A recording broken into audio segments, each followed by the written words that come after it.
The teenage years can be difficult for anyone, peer pressure, bullies, but kids living on the street face hunger and violence, and they face it alone. Chicago Public Schools reports 18,000 fight that fight every day. We looked at one agency that's trying to help, and we have information about how you can help. There's a concert event this week to benefit the group called StandUp For Kids. Being homeless looks like this, wandering the streets, panhandling. But not always. Sometimes it looks like this. And they do whatever they can do to make themselves not seem homeless, which is why it's kind of an invisible problem. We call it the invisible insanity. This looks like the bottom, but for many homeless kids, the streets are a better alternative to home.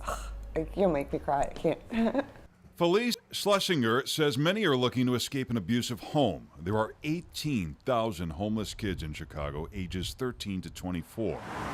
A program in Lakeview called Stand Up For Kids gives homeless kids a safe place where they can get donated items like blankets, clothing, toothbrushes, or mentoring for a new job or school. Yes, many who come here are students.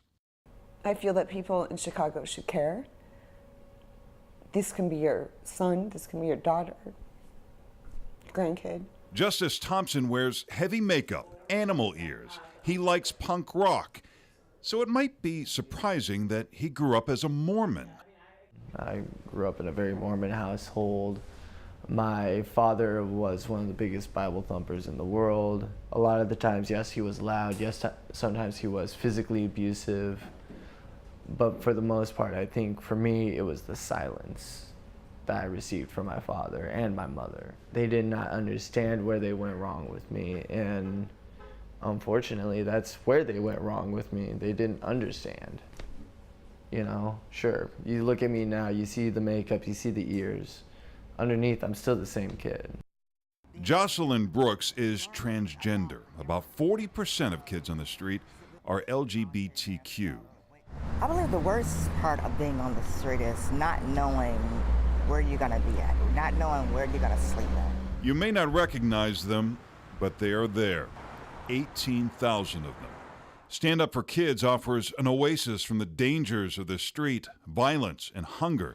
But it's more about the people inside. Once they know that there are adults out there, there are people who do believe in them, oftentimes that triggers them to then start believing in themselves. Like Justice and Jocelyn, they may have very different tragic stories, but together the sense of family offers hope of achieving their dreams while there's still time.